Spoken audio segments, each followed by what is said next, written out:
Hello and welcome back to UIE TV channel. Please subscribe our channel to get further videos automatically in your inbox. This all happens on Tuesday afternoon at a checkpoint east of Jerusalem in the West Bank, when Israel police say a Palestinian driver, 28-year-old Ahmad Erekat, approached the checkpoint and carried out a ramming attack against Israeli security forces there. Video from security cameras at the scene released by Israel police appears to show the driver in line waiting to cross the checkpoint. As it's his turn to go through the checkpoint, he appears to accelerate rapidly and veer his car into an Israeli border policewoman at the scene. As he gets out of his car, he is shot and killed by security forces. The border policewoman was lightly injured. Palestinian officials and Erekat's relatives dispute this account of what happened, saying he was in a rush because he was on his way to his sister's wedding that very day and he was running errands for her. PLO Secretary General Saeb Erekat, a relative of Ahmad Erekat, says this was a, quote, execution in cold blood. Palestinian officials also question why Erekat was left on the ground bleeding instead of getting immediate medical attention. Now, there's already a debate and a dispute about the narrative here. What were Erekat's intentions here, and what was the response of the Israeli security forces on the scene? But regardless, this comes at a very sensitive time, on top of a pandemic, on top of an economic hardship that we're seeing on both sides here. There is Palestinian worry about the Israeli intent or promise to annex parts of the West Bank, and Israeli security forces and security officials warning of a potential increase in violence because of that very reason. Warren Lieberman, CNN, Jerusalem. Video of Palestinian man being shot after suspected attack at checkpoint sparks controversy. Ahmad Erekat worked in the advertising industry, his cousin Imad told CNN. The death of 28-year-old Ahmad Erekat at a checkpoint east of Jerusalem on Tuesday has thrown into sharp relief once again the bitter divisions and lack of trust between Israelis and Palestinians. Police video of the incident released a day later appears only to have underlined the sharp differences. The grainy video shows a car approaching the checkpoint slowly, before accelerating and turning sharply towards a police booth, sending a female police sergeant flying backwards. Israeli police say it was a deliberate attempt to ram a car into Israeli security forces. Relatives of the driver, among them a senior Palestinian official, say he lost control of his vehicle and accidentally mounted the curb. The final seconds of the 12-second clip shows Ahmad Erekat getting out of the car, and an officer shooting him. His figure exiting the car was blurred before the videos released to the public, making it impossible to tell whether he presented a threat or if he had his hands in the air as he was shot dead. Many who denounced the collision as a terror attack say the soldier who opened fire was acting in reasonable self-defense. Others, including Palestine Liberation Organization Secretary General Saeb Erekat, a relative of the car driver, say the shooting was cold-blooded murder.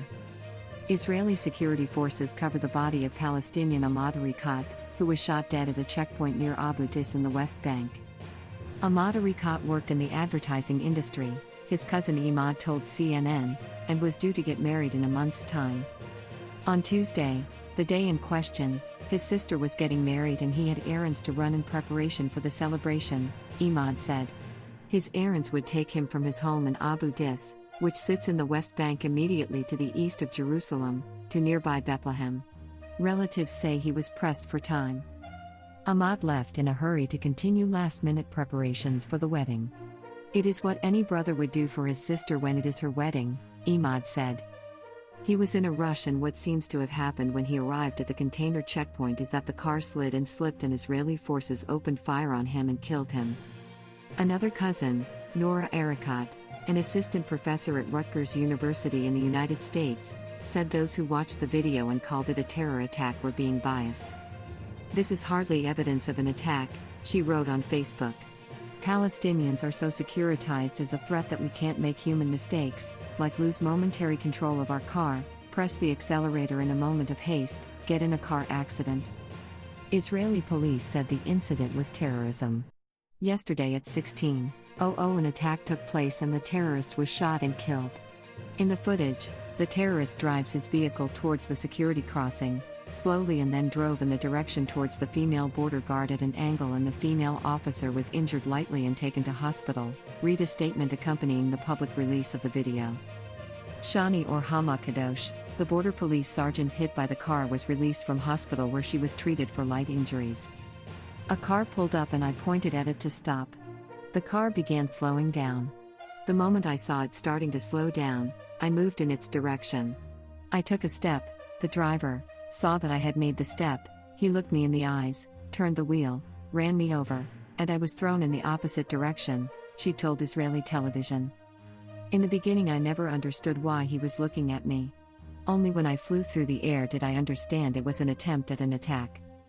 The police-released video was not the only one circulating. An eyewitness recording purporting to show Ahmad Erekat immediately after he was shot was posted on the Palestinian Authority's official news agency, Wafa. It appears to show him lying on the ground in near stillness, his fingers moving slightly and his chest heaving. No one is seen attending to him during the course of the minute-long clip. His family, as well as a Palestinian ambulance service, alleged that he was denied medical treatment and left to bleed on the road. The Israeli army says one of its ambulances arrived on the scene within 5 minutes and that a military paramedic declared Ahmad Erekat dead at that point. Explaining why no one had treated Ahmad Erekat before the ambulance arrived, a border police spokesman said, "It was the kind of incident where you don't let anyone get close because of the fear that he might be booby-trapped." An ambulance service at the nearby Palestinian municipality of Bethany said it tried to assist Imad, but that Israeli forces prevented vehicles from reaching the checkpoint. The Israeli army said at no point did it prevent Ahmad Erekat from getting aid. Acts of violence in the West Bank are not uncommon. Recent years have seen car ramming attacks, stabbings and shootings carried out against Israeli soldiers and civilians there and in Jerusalem. Israel itself has been accused by human rights groups and others of often using lethal force when its soldiers are not in danger. Palestinians say that living under Israeli occupation means violence is a feature of everyday life. That's one reason the international community has invested so much energy over the decades in trying to bring peace to the region, and why there is so much concern about possible escalation if Israel moves ahead with plans to annex part of the territory. One outsider involved in the politics of the region for many years is Alistair Burt, a former UK minister with responsibility for the Middle East. He too tweeted about the incident on the day it happened, calling Erekat's death needless.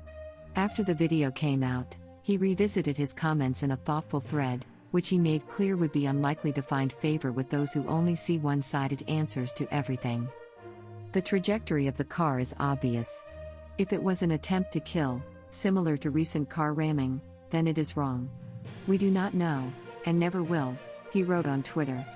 And, if after being shot he posed no further threat, questions will be asked why he was not treated, and why he died. He continued, "There will be no consensus on this, just as there rarely is in the deaths of many. I have spoken for many years about the agony of young Israelis and Palestinians, who instead of growing up together confront each other across barbed wire and wall. This is no future for them." Thanks for watching Universal Information and Entertainment TV. Please like and subscribe our channel for more updated videos, news, information and entertainment. See you in next video. Stay tuned.